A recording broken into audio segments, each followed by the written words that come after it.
Colorado. Welcome all. Kimberly from Southern Maryland, a little rainy. Well, welcome everyone to today's CSLN session. If you haven't had a chance to introduce yourself, feel free to do so in the lower left-hand corner in the chat area. But I want to welcome you to today's session. My name is Christine Krieger, and I am the Professional Development Consultant for the Colorado State Library. And before we get started today, I just wanted to give you a brief overview of CSLN's session in case you have not had the opportunity to attend before. You may be used to attending webinars where it's kind of people talk at you for an hour and you maybe sit back and eat your lunch or have a snack or maybe even check Facebook because there's not a whole lot that's going on. But we try to shake things up a little bit. And today we're going to be asking for your ideas, thoughts, and questions as we go through today's session with our presenter. We have 2 polls that you'll be able to participate in and a couple other questions to have you think about as we go through today's session. The main way that you will participate today is in the chat area, which is in the lower left-hand corner. Many of you have taken the opportunity to introduce yourself, and we have people from kind of all over the United States and Canada, which is fabulous. We're glad everybody could attend today.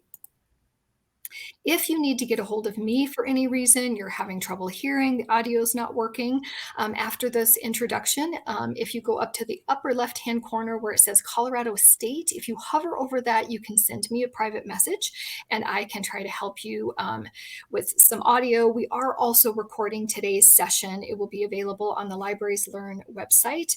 The link was posted in the chat earlier. If you missed it, you can scroll to it. I will also mention it at the end of today's session. And then lastly, we do have live captions for today's session. In the kind of middle upper of the screen where you see the letters CC, if you click on that, you can make the captions appear and disappear, and you can also increase or decrease the size of the captions as we go through today's session. And we have Mary, who is our fabulous captioner for today. So without further ado, as I catch up to my notes here, I am delighted to introduce Amy Delpo, who is the manager of the Older Adult Services at Denver Public Library, and I'm going to pull up Amy's slides and turn the session over to her. Thank you, Christine. Hello, everyone. I've been interested to see in the chat who you are and where you're joining us from. It's exciting. We're international with someone from Canada. That's thrilling.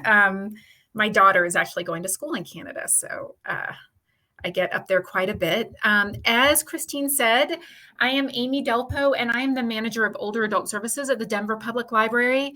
We are a bit unusual in library world in that we have an entire department devoted to people who are older. And we define older as anyone 50 plus. So I always say there are people who are older and don't even know it.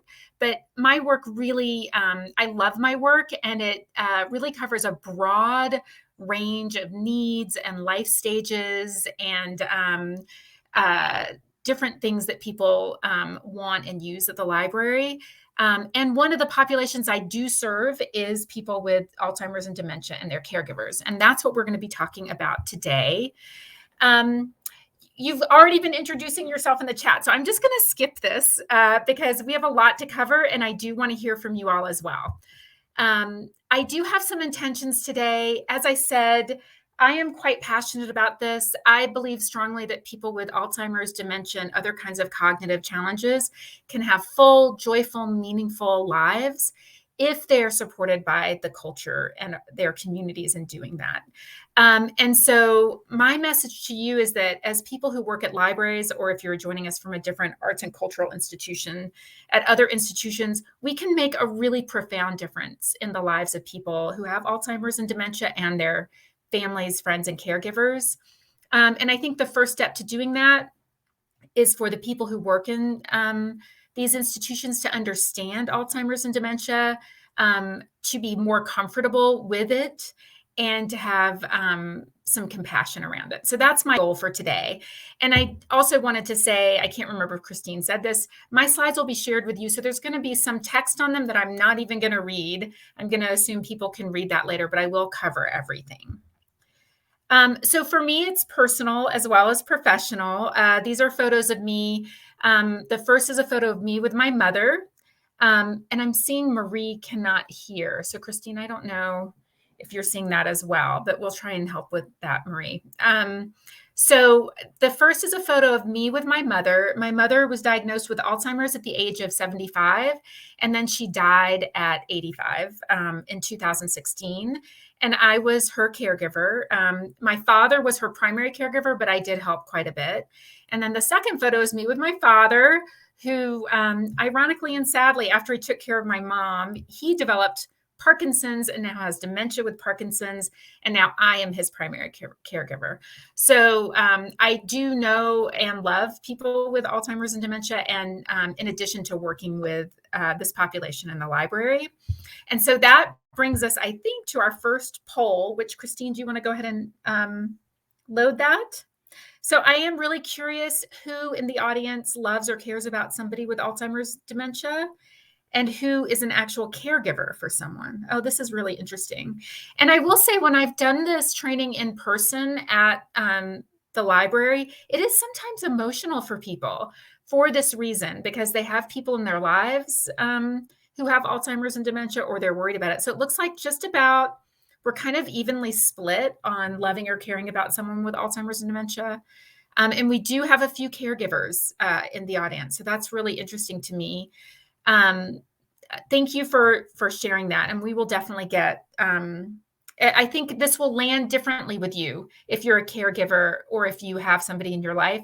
I have been told by people that this training has really helped them personally as well with the people in their life. So I think it will land differently with you depending on who you are. Okay, Christine, thank you for doing that. So the first thing we're going to do really quick is understanding dementia. It is not a single disease or a diagnosis. It's an umbrella term. And that term kind of encompasses a cluster of symptoms that result in a problem from the brain. So you can see kind of what these symptoms are. Some of these might surprise you. I think we think of this Alzheimer's and dementia as a memory problem. It's actually a total brain problem. And ultimately, and unfortunately, it is a total brain failure problem. So it really touches on every point that you think of your brain and mind doing, from problem solving. I think we probably think of problem solving, communication, and memory. Maybe some people don't understand, but Alzheimer's and dementia will affect your personality. It'll affect your behavior, your judgment. It actually affects your senses and your ability to understand your senses. And it's often that in our lives, one or more of these will be impacted by something. But when it's Alzheimer's and dementia, it means your day-to-day function is impacted and impaired. And so when you're working with somebody, it may not be memory that's coming to the fore. It may be something else. Again, it's a total brain problem that people are struggling with. So I always say to people, if they're starting to get concerned about their brains or their abilities, it's very much worth going to the doctor. We have a really negative view of Alzheimer's and dementia in this country. And a lot of people will just say, well, there's nothing that I can do about it, so why would I go to a doctor? But there are some reversible causes of dementia, and you can see those listed there. If you've ever been depressed, you know depression can impact your memory. It can impact your mood, obviously. There are also infections. Often, especially in older people, a urinary tract infection can cause dementia. The medications and drug interactions one I find really interesting, because as you get older, you will the way medications impact you, you will metabolize medications differently. So even if you've been taking something for 20 years, as you get older, that exact same drug might start to impact you differently. So it's always worth going to the doctor and reevaluating the medications you're taking and asking, is there a reversible cause of the brain problems that I'm having?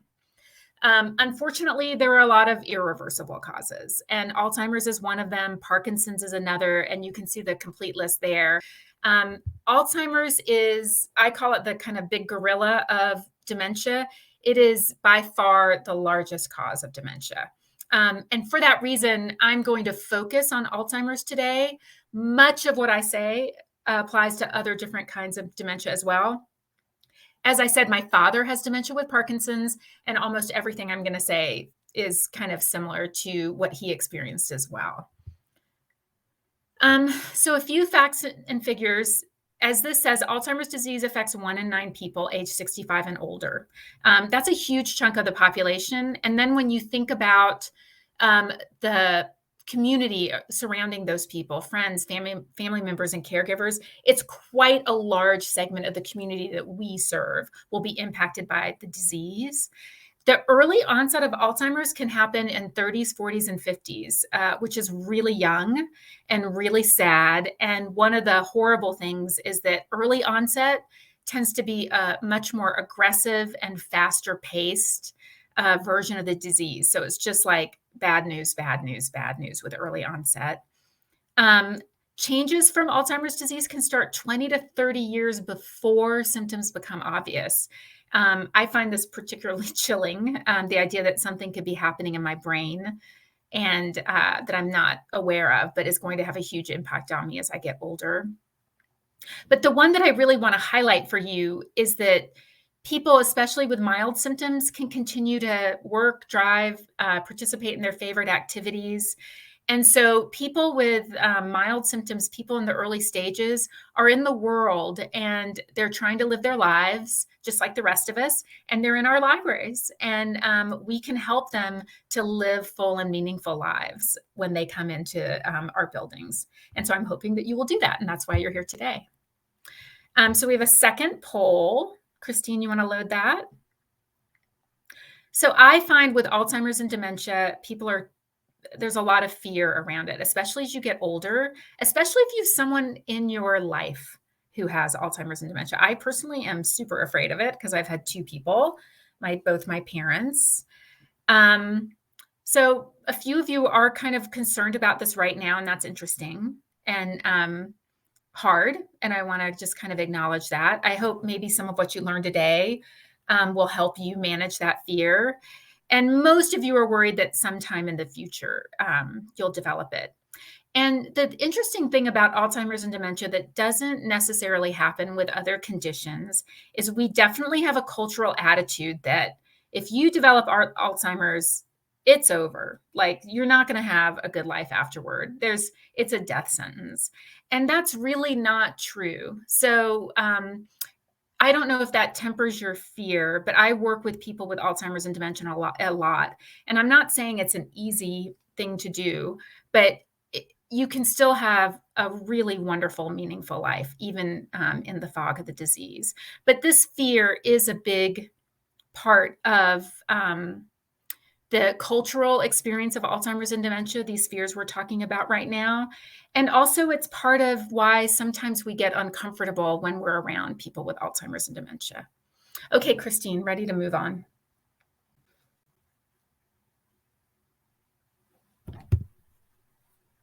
So as I say, people with Alzheimer's and dementia can have joy, meaning, connection, and community with our help. So in libraries, we can do really important things to improve the quality of life for these folks and the people who love them.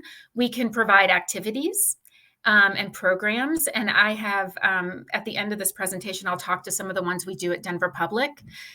People can come in and just like everybody else in our communities, they can come in and just talk to us and engage with us and feel seen by us and to experience a sense of personhood and be treated with kindness and respect. And that is something we do for everyone. And we can do this for this community as well. We can provide them with opportunities to connect with other people going through the same thing. And that's a really powerful thing for folks. And we can also provide them for opportunities to connect with their communities. And one of the things that happens with, if you have Alzheimer's and dementia, a lot of folks will start to self-marginalize and remove themselves from their communities because they're embarrassed, because they feel ashamed, because They feel like people are going to judge them. So if we can provide them with a safe space, that will go a long way toward making their lives much better and much more worthwhile. So I just want to tell you that you can make a difference. And I'm glad you're here today for that reason.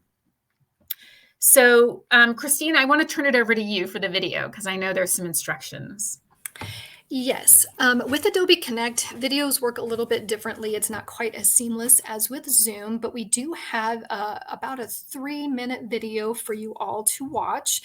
You can either click on the link in the middle of the screen, or in just a second, I'll put it in chat. And what it's going to happen is it's going to open in a second window for you.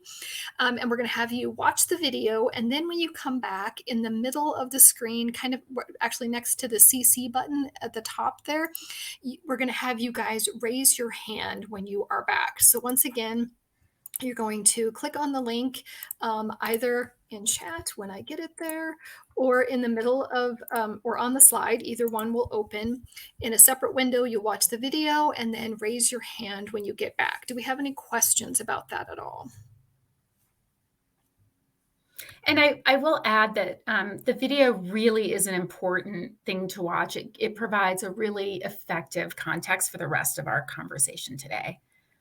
All right, I'm not seeing any questions, so we will send you guys off to watch the video, and we'll see you back here in about 3 minutes. Hear from you all. It's interesting for me. I kind of swim in these waters all the time. And so it's always useful for me to hear what surprised people about the video or something new that they learned. If you don't mind maybe putting that in the chat, that would be really interesting and helpful for the rest of the presentation. If there was something you heard in the video that surprised you or that was new information. The 8 to 10 time, yes. The timeline, the progression, the cycle. Yeah. Yes, the loss of the senses, and we're going to cover that. Now, it's important to know that this video was about Alzheimer's. And so that progression you saw, that is utterly consistent with people with Alzheimer's. The progression is the same pretty much with everyone. And the progression, the timing of it pretty much takes about the same amount of time. As I said earlier, with early onset, it's sometimes a little quicker, but that progression is consistent. And that relentlessness, like it's like the surf on a beach. There's nothing, it just is a relentless progression that will continue until death, is really hard. But it's important to remember that that is Alzheimer's. If your loved one suffers from or if somebody you're working with suffers from a different form of dementia, maybe Parkinson's or Lewy body, the progression will be different from that one. But the fact that anyone can get Alzheimer's. No one is immune from Alzheimer's, and there is no cure. And so the thing that I always want people to understand is, in some ways, it's like cancer in that, yes, we know ways to maybe reduce your risk, but we don't have a way to not get it. And so when you're working with people with, and I'm seeing somebody mention COVID, and I'm going to get back to that really quick in a minute. If you're working with someone with Alzheimer's or dementia, it's really important to understand that it is not their fault. And I'll just use my mother as an example. She was a professor of nursing. She studied nutrition. When we would want dessert, she would offer us carrots. Like, she ate really well. She exercised. She used her brain. She did everything you're supposed to do, and she still got Alzheimer's. And so it's really not the person's fault, and they're doing the best they can. So I'm seeing somebody's asking about whether it's inherited. There are genes. You can have what's called the Alzheimer's gene that can make you more likely to get it. But again, in that way, it's like cancer. There are some genes that can make you more likely to get some forms of cancer, but there's no slam dunk either way. If you have that gene, it's not 100% that you'll get Alzheimer's. And if you don't have that gene, that doesn't mean you won't get it. So inheritance is part of it, but it's only part of the story. And I don't know if I addressed everything in the chat. Christine, maybe you can kind of let me know if there's something I left off. Yeah, we have a lot of really kind of poignant comments about that, but I think I think we got all of the questions. If by chance I missed your question, feel free to retype it and we'll make sure to get that addressed as we move forward. Yeah, and we'll have time at the end for questions. This, I think, is also similar to the video, a really powerful visual of a normal brain versus an Alzheimer's brain. And I'm sure you can see the differences. And when you see this, it makes sense that when you are working with people who have Alzheimer's, they really they cannot help it. They are suffering from a disease that is destroying their brain. And so sometimes when I'm working with when I was with my mom, or I'm working with someone with Alzheimer's and I get frustrated, I'll just think to myself, which one of us has the healthy brain? It's me. So I'm going to adjust my behavior, and I'm not going to expect you to adjust yours. And that is one thing I want to really emphasize, is that often in libraries in particular, we will talk about patrons who come in and who have disruptive behaviors or difficult behaviors, and we'll think about these behavioral techniques like, if you don't do this, you're going to have to leave, or you're going to be banned, or you won't be able, we get into this mindset of the person in front of us can control what they're doing. And with Alzheimer's and dementia and other forms of cognitive impairment, sometimes they really can. And so it's, in a lot of ways, it's up to us to communicate in a way that reduces the behavior, to communicate and work with somebody in a way that reduces their anxiety. It's really not something that's in their power. We're the ones who can change what's going on. And we're going to talk about that more with communication. So a lot of this was touched on in the video, but I want to talk about it really specifically in terms of libraries.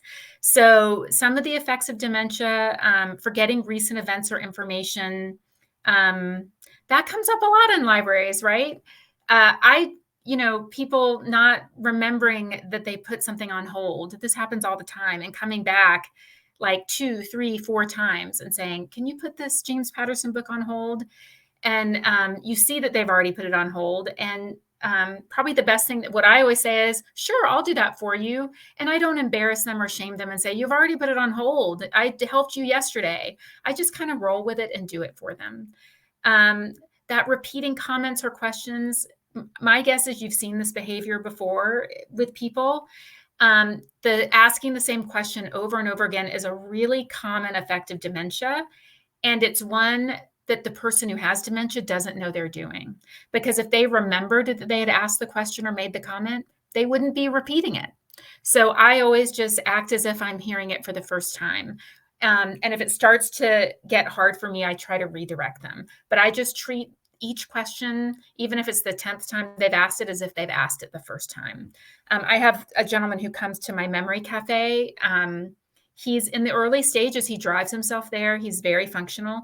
But he asked me that there was another gentleman who used to come who has since passed away. And every time he comes, he says to me, where's Ed? How's Ed doing? And every time I have to say to him once again that this gentleman has died. And I have never said, I told you that before, because that would be unkind. And so I just treat it like it's the first time. Misplacing things, that's also very common, not kind of really understanding the proper place for things to go. I'm sure you've probably seen that in the library, people putting things in really strange places. And you're like, why is the book, in the, I don't know, on top of the water fountain, or I don't know. It could be anything, really, any example. But sometimes if people are doing that, it's not because they're messy or because they don't care. It's because they're suffering from dementia. Having difficulty finding the right words is really common. I always, and we'll talk about this under communication, just breathe and let people, give them all the time they need, and then wait. And then if they ask me for help, I'll give them help. But I try to give them a lot of time. The change in mood and behavior and interests, you might see that as well in customers who you've seen over and over and over again. And sometimes they're different, and then suddenly they seem different to you. That might be from dementia. Confabulation is a really common one, and it's an important one to understand. I will often have staff come to me and say, Amy, this person is lying about returning the book, or this person is lying about this, or told me that and it was wrong. And often it's not that they're trying to be deceitful. What they're trying to do is fill in the blanks in their memory, and they don't even know they're doing it. So this might come up with, I come up to the desk and you tell me you have a book out, and I say, no, I returned that book. I know I did. I returned it a week ago. And it might be not that I'm trying to lie or be deceitful, that I've filled in the blanks.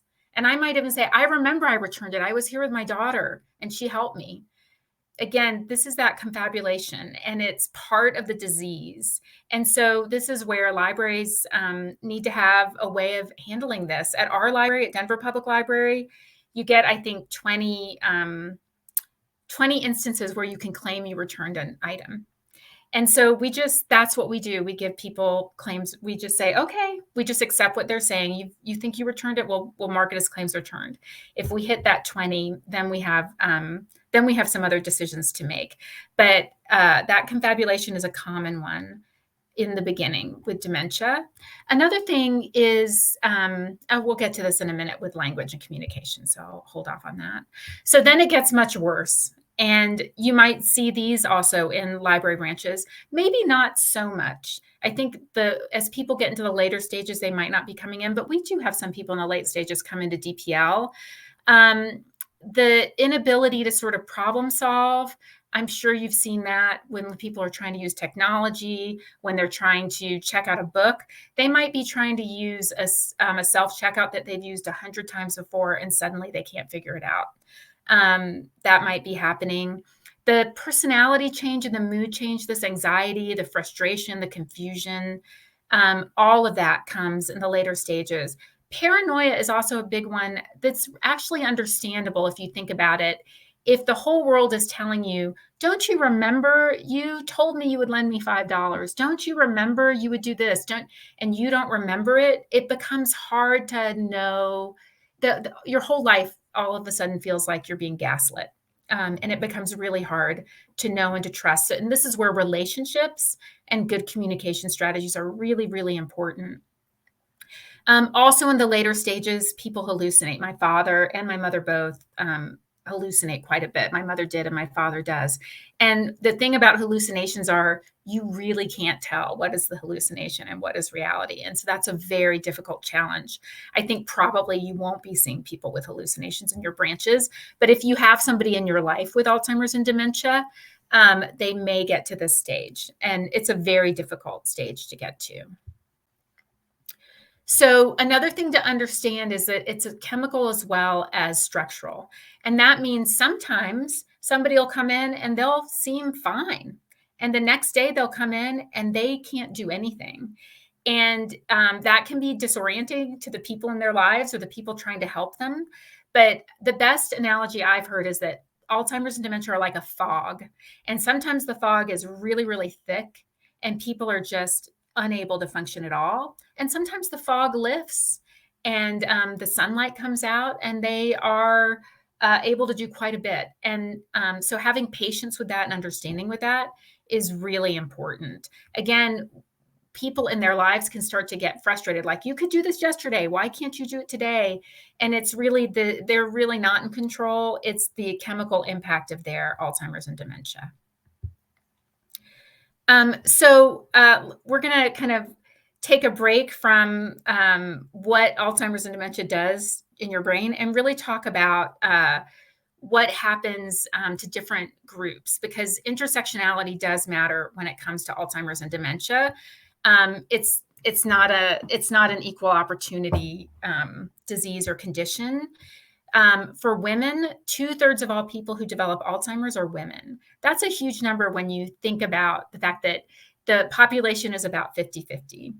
And the other thing is women disproportionately make up the caregivers for people with Alzheimer's and dementia. So it is really, it is not a gender neutral situation. I've done a lot of research on this because they're not sure exactly why women are so disproportionately impacted. They don't know if it's hormones. They don't know if there's a cultural component. They don't know if it's a genetic component. And so what I say for both trans men and trans women, it's going to be particularly complicated because we don't really understand why it's disproportionately impacting women. So I really encourage anyone who's trans, or if you know or care about someone who's trans, to have them talk to their doctors. I think the latest research is it's something really fundamental at a genetic level that causes this inequity. It's also inequitable, like many things in healthcare, when it comes to race. Black Americans are twice as likely as non-Hispanic whites to develop Alzheimer's disease. Again, that is really profound. And the reasons for that, again, we're not really sure. Some people think it's really cultural. It has to do with the reasons for a lot of the health inequities in the population. The stress of dealing with systemic racism, inequities in terms of the delivery of healthcare. We're just not sure. But we also know that African Americans, and I will go on to Latinos, have disproportionately high rates of Alzheimer's and dementia, and disproportionately low rates of services and diagnosis. And so it's kind of a double whammy for these populations. And you will see Latinos in particular are predicted to have the steepest increase in Alzheimer's dementia over the next 40 years. And so in my role, I've been working very hard to address these inequities and brain health, and reaching out to the African American population in Denver, and also the Latino population in Denver, and to try and figure out where the library's role is in addressing these inequities. But it's complex, and it's important to know about. As I said, a lot of researchers, when it comes to race and ethnicity, think it has to do with structural and systemic factors. With gender, it's possible that it is more genetic and hormonal. So this is all kind of a new field of research, a new world that they're still trying to figure out. But I do think it's really important to know. I'm just going to look at the chat a little bit, which I've been missing. Okay, so let's kind of go back to how Alzheimer's and dementia affects us and our ability to communicate. So I'm sure you have seen this with family members or patrons. We've already talked about asking the same questions numerous times. As I said, they don't know they're asking the same question, so just answer it. Or if you just can't answer it for the 10th or 20th time, I would say try to redirect. Sometimes people with Alzheimer's and dementia will say really inappropriate things, and this is a difficult thing to address in a public library setting. One of the things that happens is the part of your brain with language is one part of your brain, but things like swear words and inappropriate things are actually stored in another part of your brain. And unfortunately, the language part gets impacted before kind of the swear word inappropriate thing part. They don't know exactly why that is, but what ends up happening sometimes is when people are talking, they are reaching for the only word they have. And sometimes the word is a word that you would not expect to hear in a public library setting. I often will say to my staff, if you can please show people some grace when they're struggling to communicate and look for the intention behind the words, that will help quite a bit. However, some staff do get it's upsetting to them to hear certain types of language and certain words. And then it becomes a much more complicated issue to be addressed with the staff member, with the person coming in, and maybe with their caregiver or family members. Sometimes people start using the same word over and over and over again, like a tick. I used to have a gentleman come to my memory cafe, and he would say in response to everything, "It's scary. It's scary. It's scary." You would say, "How's the weather?" "It's scary." "Isn't it a nice day today?" "It's scary." And I just kind of accepted it and moved on and didn't point it out to him at all. Again, that having difficulty finding the right words. Sometimes people will put in the place of the word something that you would rather they didn't, but having grace with that. People will get angry and frustrated. It's a frustrating thing to have Alzheimer's and dementia. It is really frustrating. And if you add to that the fact that the disease genuinely impacts their emotions, it's not surprising that maybe you see some of that there. And again, I always just ask to show people some compassion and grace, and understand which one of you has the healthy brain and which one of you has the skills and the capacity to kind of manage the situation. It is very common for people to describe things rather than calling them by name because they can't come up with the word. So just as an example, my father a while ago was telling me what the caregiver made him for lunch. And I was like, what did she make you? And he said, I'm not sure. Let me see. It was really good. It was, what do you call those Jewish donuts? And it took me a minute, and I was like, she made you a bagel? And he was like, yes, a bagel. And I always treat these moments with humor. Like, I was like, Dad, you really put me through the obstacle course, the intellectual obstacle course to figure out that one. And we laughed about it.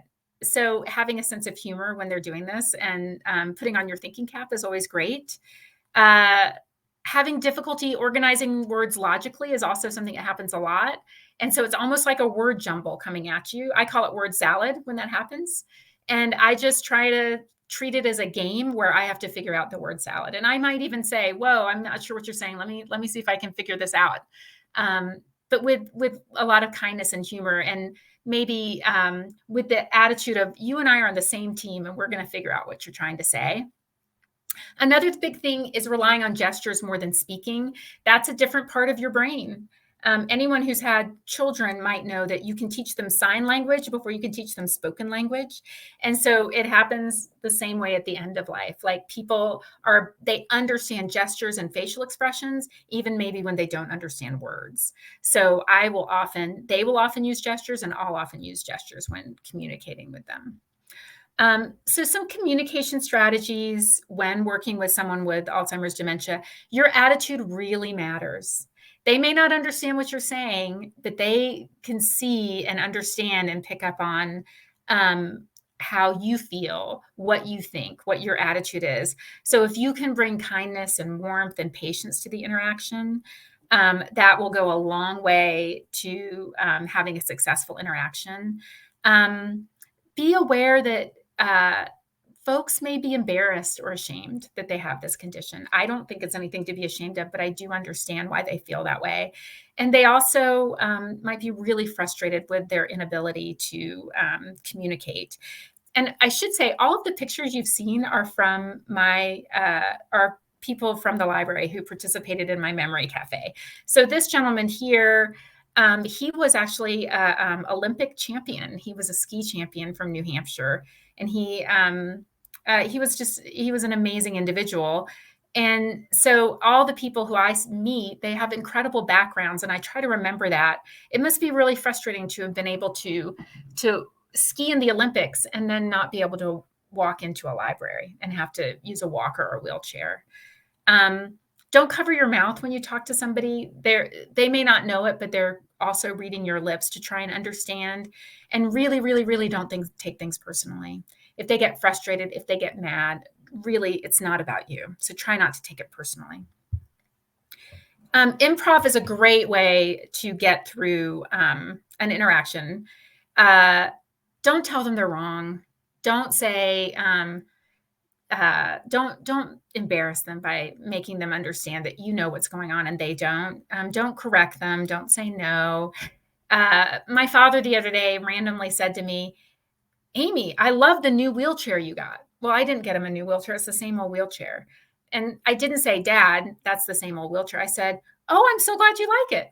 And so it was a happy interaction we had, and he didn't have to feel bad, and he felt like he had complimented me. So I really encourage you just to roll with the communication that comes at you to the extent you can. Let's see. Understanding the impact of the disease. We talked about this a little bit a while ago, really giving the person time to finish and being really patient. Don't guess or help unless you've asked. If I'm trying to think of the name of the actress who was in Wizard of Oz, and you say, you say someone else, you say a different name, you say Liza Minnelli or whatever, and I'm like off on Liza Minnelli now, and I just cannot think of the name of Judy Garland because you've taken me off of me struggling to find the name I'm trying to find, that's just going to make it go on and on. Give me the chance to think. And at some point I might say, help me, and then you can help. As I said, look for the emotions behind the words. It's really, really important. Encourage nonverbal communication. Can you show me? Can you show me what you're talking about? Can you show me what you need? And try not to say, don't you remember? You were here yesterday. Don't you remember? They don't remember. If they did remember, then they wouldn't be standing in front of you asking for help. Keep it really simple. I've been with people who will say, okay, first you're going to do this, and then you're going to do that. To pick up your hold, you're going to go to the back of the library, and then there are going to be shelves, and then you're going to grab the hold, and then you're going to come up here, and you're going to give it to me. And it's like, oh my gosh, nobody's going to remember that. I always say to my staff members, just go help them get the hold. Yes, with some people, you're going to help them learn how to do it themselves. With people with Alzheimer's dementia, you're just going to go back there and get the hold and bring it back to the front and check it out for them. Try to use really concrete language with them. Don't use abstractions. Don't use analogies. Say what you mean and say it as concretely as you can. Say it in as few words as you can, and don't ask a lot of questions. It's going to make them really anxious because they're not going to be able to answer them. I think your best friends are warmth and kindness, and as in any relationship, right? Patience, sense of humor. People with Alzheimer's dementia, everyone loves to laugh. Everyone loves to be greeted with gentle kindness and humor. And so if you can kind of keep these things at the fore, that will really help with your communication. And really always try to remember they are doing the best they can with the brain they have. And they are working with a brain that is severely impaired, much more impaired than yours. And I kind of want to pause here because I'm going to go into a new section. Did I miss any important questions, Christine? Can you share a little bit about what the Memory Cafe is, unless you're going to address it later? I will get to that later. Yeah, I will get to that in just a few minutes. Also, I had two other questions. One person was wondering if drugs or alcohol potentially played a role in the development of dementia and Alzheimer's. I don't know the answer to that question. I know that if you have that drug interactions can make it seem like you have dementia. But I think what you're asking about is maybe drug use and or drug abuse and alcohol abuse. And I do not know the answer to that question. I haven't come across that, and it's not something in my brain, but I would have to research that to find out. And one other question was, is there a way that people can differentiate between like somebody getting Alzheimer's or just normal mental decline as you age? That's a really good question. And I want to go back to the drugs and alcohol one, because they're just about anything that affects your ability to breathe will impact your risk of getting Alzheimer's and dementia. So for example, and this is something I think about all the time, that poor air quality is now considered one of the number one risk factors for developing Alzheimer's and dementia. That happened just this year. And in Denver, we often have very poor air quality. And every time it happens, I get nervous. So I bought an air purifier and I put it next to my bed. But if somebody has smoked, smoking cigarettes definitely increases your risk because it impacts your cardiovascular health. And your cardiovascular health impacts your brain health, because your brain needs oxygen. So with alcohol and other kinds of drugs, I don't know. But for example, marijuana, which is legal, if you're smoking marijuana, it's not going to be that different from, it's going to be affecting your cardiovascular health. And so that will affect your risk. And then what was the second question, Christine, that you just asked? How people can maybe differentiate between, like themselves or somebody else having Alzheimer's versus general mental decline as we get older. So Alzheimer's and dementia are not normal parts of aging. And that's a really good question. It's really important to understand that. Just because you're getting older does not mean it's inevitable that you're going to have these things. Your brain does change as you age. And so your ability maybe to find a word or recall the name of somebody who starred in that movie in 1970 might go down a little bit, but your other brain functions will actually go up. And it's actually quite interesting. Your brain doesn't get less as you get older, it just gets different. I think the difference is, one, does it impact your daily life? And two, it's kind of different in kind. So, for example, I might forget where I put my keys, but I know what my keys are for. And someone with Alzheimer's and dementia will pick up a set of keys and suddenly not understand what they're for or how to use them. The other thing is with sort of normal aging, there's often an aha moment like, I don't know what I did with my book. Oh, right. It's here in my car. I forgot that I left it there. With Alzheimer's and dementia, there isn't that aha moment. It's they forgot it and it's gone. And there are lots of other finer points to it. It's a really good question. But I think if you're concerned about your own memory, it's if you have those aha moments, if you know what you're doing with things, you're probably okay. If you're forgetting where you put the milk, that might be aging. If you realize you put the milk in the dishwasher, that might be a little more concerning. I hope that helps you understand. So I'm going to go to personhood and strengths and desires of people with Alzheimer's and dementia. We live in a really ableist society, and we tend to take people who are not like typical or able-bodied and almost dehumanize them sometimes in our attitudes and the way our institutions are built and run. And so I really want to focus on this idea that people with Alzheimer's and dementia, they're human. I'm talking about them as they, but they're us. We all want the same things. And so there was a famous psychologist who was one of the first ones to talk about this concept of personhood with Alzheimer's and dementia. His name was Tom Kitwood, and he identified a number of fundamental psychological and social human needs that we all have. And he created kind of this flower for Alzheimer's and dementia to really highlight that they have the same needs. They have the need for comfort, for identity, a sense of who they are, feeling secure, wanting to be included, wanting to have a purpose, and really needing love. And we all need these things. And these needs will play out in different types of places. So, for example, if you're in a memory care facility, that need for identity, the need to dress to wear what you want to wear, to look how you want to look, that's really important. And facilities shouldn't take that away from you. In libraries, I often think that we can be part of this need for inclusion, this need for occupation, this need for comfort. Also the need for identity, honestly. If you recognize somebody and you call them by name and you say, "Hi, Ed, I'm happy to see you today. How are you?" That really can support people's needs. So another way of looking at it is kind of people want to feel safe.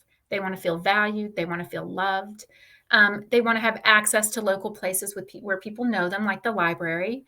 And they want to keep their social connections. And we can also facilitate that. And their loved ones want that for them too. They really do. And so when you are helping someone with Alzheimer's and dementia have a wonderful life, you're also helping their friends, family members, and caregivers have a wonderful life. So there are strengths. You have strengths even with dementia and Alzheimer's. Long-term memory lasts up until the very, very end. And so in my programming, I really focus on tapping into those long-term memories. And people get a sense of pride when they can remember things from the past. And they want to share it. And it really helps them feel better about themselves. They also retain procedural memory far into the disease. So maybe they don't have language, but they remember how to do things. So my mother, right up until the late stages, could knit. She could play the piano. She could do all sorts of things that tapped into her procedural memory. And so when you're thinking how to engage with people with Alzheimer's and dementia, how can I help my loved one feel good about themselves or engage themselves? Thinking about tapping into that procedural memory is really, really important. There is no one who lives in the present like someone with Alzheimer's and dementia. They're not thinking or worried about the future so much. They're not distracted by the past. They are very, very present. And so I do things like meditation and mindfulness with the community, and those programs really work because they are really able to be present and mindful. And we also talked about the use of nonverbal skills to communicate. That is also a strength that folks with Alzheimer's and dementia have. And so you've asked about programs. Let's talk about programs. If you do programming, especially for people with dementia, Alzheimer's, I would love to see that in the chat. And Shonda, I'm seeing about you're asking what is considered long-term memory, how far back. I don't have an easy answer for that. Definitely not yesterday and the day before yesterday, and like what you would consider short-term, what happened this week. But maybe something a year ago, a few years ago, and also memories that have an emotional attachment to them. People will remember. Oh, Katie had Alzheimer's kits. Um, so, and I said I would talk about COVID, and I see COVID is also a question. I'll just address it really quick now. We don't know, honestly. That is something still playing out. But I am predicting that the rates of Alzheimer's and dementia are going to rise dramatically because of COVID, because there is a lot of, especially people with long COVID, who have developed dementia symptoms. I think we're still seeing that play out, but that is, yeah, that's something that is coming down the pipe that we in public libraries and we as a community and a country really need to grapple with. I'm seeing memory care kits. Let's see. I don't think I see anything else. So I'll talk about the programs we do. Memory Cafe is a social engagement group for people with memory loss, any kind of cognitive decline, Alzheimer's, and dementia. We do it once a week at the Denver Public Library. It is fun. It is a safe space where you can just be yourself. I always say you don't have to worry about remembering or forgetting at the Memory Cafe. You can just be yourself and enjoy yourself. At the Memory Cafe at DPL is programmed for the first half hour. We might have an art activity. We might have a performance. We might, next week, we're going to do Name That Tune, where I put together a slideshow with different music so we can play that game. I mean, it's fun. And then the last half hour, we have coffee and treats and socialize. And it's a really popular program. People love it. It has a huge impact on them.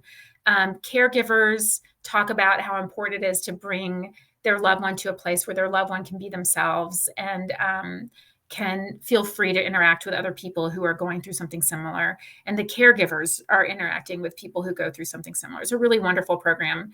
And I do a whole training on it as well, just on Memory Cafe. Memories in the Making, it is a program we do with the Alzheimer's Association. It is this painting you see here is a watercolor that was created by somebody with Alzheimer's at Memories in the Making. You don't have to be an artist. You don't have to have art skills to participate. They use sort of inspiration and high quality materials to lead people through art making projects, and it's really beautiful.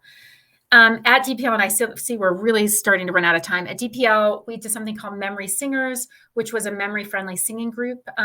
A lot of folks with Alzheimer's and dementia used to sing in their church choir. They used to sing as part of a singing group, and they don't feel like they can anymore because they can't remember from time to time. So Memory Singers was a memory-friendly singing group we did. And Photography and Memory was an intergenerational photography program, but I'm not going to describe it right now because I do want to get to some other things. Dementia technology, a big part of what we do in public libraries is teach people technology. And it is often the canary in the coal mine. It's often the first sign that somebody's having trouble because they'll start to blame the device. My phone won't do this. My computer won't do that. And so we see that in libraries. It's important to know that sometimes it's not dementia. It might be vision or hearing problems or internalized ageism, people thinking they can't do something because they're older. But I think it's this tech piece that often we see first. And I want to tell you, you can teach somebody with Alzheimer's and dementia tech. You just have to be careful how you do it. And you have to use strategies. If you are trying to teach tech in a crowded, busy library with lots of distractions and lots of noise, that's not going to work. Take someone to study room, have them write down notes, use pictograms to show them how to do things. Use support if they have a friend, family member, or caregiver with them, incorporate them in that instruction. I would say verbally explaining each step instead of just showing is something I want to highlight off the slide as I'm kind of racing to the finish. Again, a checklist with pictograms would be really, really helpful when you're trying to teach Alzheimer's and dementia. And then I think we have 2 minutes left for Q&A. I'm sorry I had to go so fast. Christine, if there are some questions that I should address more or I didn't address, I hope you'll let me know. I'll check for questions, and I will say, unless Amy has to scoot, I'm happy to stay on longer so we can get people's questions answered. For those of you that do have to go, the archive slides and everything will be available in just a little while in the link that I put in chat. And then I'll put my email in again in case people need certificates. But Amy, if you don't mind hanging out for a few more minutes just to see if we get people's questions answered. Because I don't mind at all. I don't okay. mind at all. Perfect. So and I'm happy to go back to anything I maybe went fast over if people would like. Yeah, if people want Amy to kind of go back to any of the things, especially right here at the end, I'd rather everybody get the information and we get it in the recording than to just end arbitrarily because we're at 1 o'clock. So I also want to say, as people maybe are writing in questions, my email address, I think, is available on the slides. It is. And I am happy for you to email me. I'm really passionate about this, and I really just want people to feel comfortable serving this population in their libraries and other institutions. So feel free to email me if you have questions or want to learn more. So we have people interested in both the Memory Cafe and the Memory Singers, and then to kind of go back to the technology slides, if you don't mind. I do not mind. Let's go back. So Memory Cafe, there's an organization called the Percolator Network. And you can Google that. I'm not going to try and do that now, but that is memory cafes from all over the country. Most memory cafes historically have taken place like at senior centers or with the Alzheimer's Association. And I think I was one of the first to bring it into a public library in Colorado. It's now really at a lot of public libraries throughout the country. And it is just really a lovely, joyful program. All of them are slightly different. The way I do mine is I really focus on giving people engagement, community, and connection to each other. I'm not a doctor. I forgot to go to medical school. So I'm not doing a medical information session. It's not information dense. It's not healthcare. It's really trying to meet a need that doesn't get met otherwise, which is for connection, even for purpose. Sometimes at Memory Cafe, we might create bags for people experiencing homelessness, or we try to find a way for my Memory Cafe participants to also feel like they're contributing to their community. So that's a little bit about Memory Cafe. The Memory Singers, I found a music therapist who led us, and I called it memory friendly. So we had people who didn't have dementia and Alzheimer's also come. It was truly a community singing group that met once a week. And there's just so much joy in singing with other people. And it's also healthy. Like, it's good for your lungs, it's good for your brain. And it's also connecting. You feel part of something and you're creating something beautiful. So it meets a lot of those needs we were looking at before. And it was a really simple program to put on. What we didn't do is require people to have music and to remember from week to week instructions on how to sing. We just had a really lovely time singing together. And even people who didn't have dementia, Alzheimer's, who came, loved it, because there aren't a lot of opportunities to do that in our culture if you're not part of a church choir or a formal organized choir. I'm looking to see. So that's Memory Singers. So let me scroll through, the tech slides. So here's some of the strategies with tech. Writing things down for people, using really large print and lots of white space. One thing I didn't touch on is people with Alzheimer's and dementia can read. They often just can't read a really busy piece of paper with small print and lots of distractions. So if you want to print out instructions for someone, you can make it one instruction at a time on a piece of paper with lots of white space and large print, and they'll be able to read it. And so it's just a matter of thinking about what their needs are visually when creating helpful tools for them. So when I was talking about the teaching techniques with tech, the not guessing, often we'll teach by saying, what do you think? Should you click here or click there? And we have them guess as a way of them learning. That's not a good strategy with Alzheimer's and dementia. The best strategy is to tell them what to do and have them repeat it and move on. The other thing is we sometimes will go through 10 steps and show them, and then we'll repeat it. With Alzheimer's and dementia, do one step, have them master that one step, even if the one step is double clicking on the Google Chrome icon. Get them to master that and then move on to the second step. Don't show really quickly. It takes a lot of patience to do this. And I think the others are pretty self-explanatory. I'm looking. So is there anything else? I think that's the tech. I think that we got most people's questions. I'm taking a quick look. Yeah, I think we got most people's questions. If we happen to miss yours, feel free to put it in the chat. Once again, we will have the slides, the archive available on the Libraries Learn website at the end of the session today. If you need a certificate, you can scroll up. I put my email in a couple times and I can get you a certificate.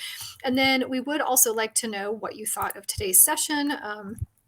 I know we went over by a few minutes, but you can give us a little bit of feedback about today's session and what you thought. But I really, really, really want to thank everyone for joining us, for most of you for sticking through, even though we went a little bit over time. And then I really want to thank Amy for sharing all of her information, thoughts, and ideas. This was a very popular session, and we had some really great conversation and questions. So I want to thank you, Amy, my for pleasure, agreeing to do this. Thank you. And also, I just want to say for folks who do complete the survey, I actually read surveys and incorporate comments and suggestions. So I will if you have comments or suggestions, that will be very helpful to me to make this a better presentation.